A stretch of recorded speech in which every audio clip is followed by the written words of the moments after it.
guys, welcome back Iman's Book YouTube channel. Please subscribe.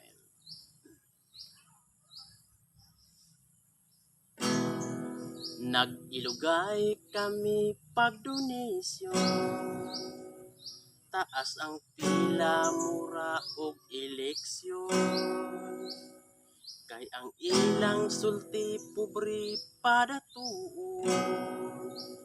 Isa ka tuig imong kwarta patulugon.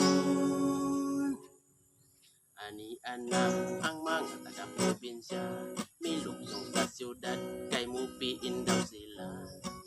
Ibaligya mga kabaw-baka, apil mga yuta, nahurot o prinda.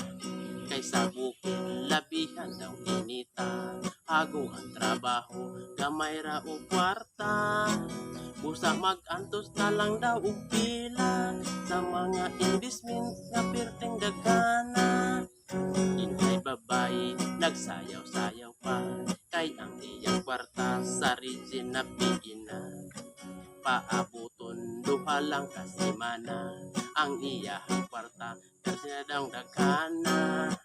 Ug sa dihang siya mo out na, pagtanaw sa record wa di ay sa lista. Kay ang ahinti niya perting marua, wala ipiin ang iyang kwarta.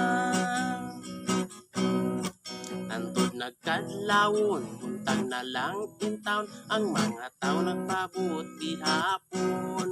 Bahalag way kaon, ang gutom antuson, tipo na lang sa panihapon. Daghang tao wala na trabaho, sa mga kumpanya ay gamay rag sweldo. Ipang withdraw mga savings sa bangko, kay sa bangko puno gamay rag porsyento. Sa investment puno sigurado, tanan mga membro mamilyonaryo. Ang pamilya dili na mapas mo, magsakay-sakay sa bagong auto. Nakadlawon, buntag na lang in town, ang mga tao nagpabot hapon. Bahalag way kaon, ang gutom antuson, tipo na lang sa panihapon. Walang damang katawhan na balaka, kay ang mga investment ipang-read na sila. Ipangkuha tanan mga kwarta, ug ang nakapiin perti ng laguta.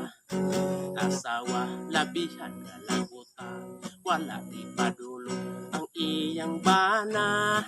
Kay ang alahas nila na nga prinda, ug sa investment di pa iskamra. Mao kini ang resulta, kay na-iskaman kaon ug tinapa.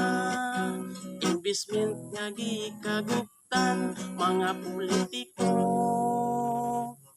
ay nabulahan.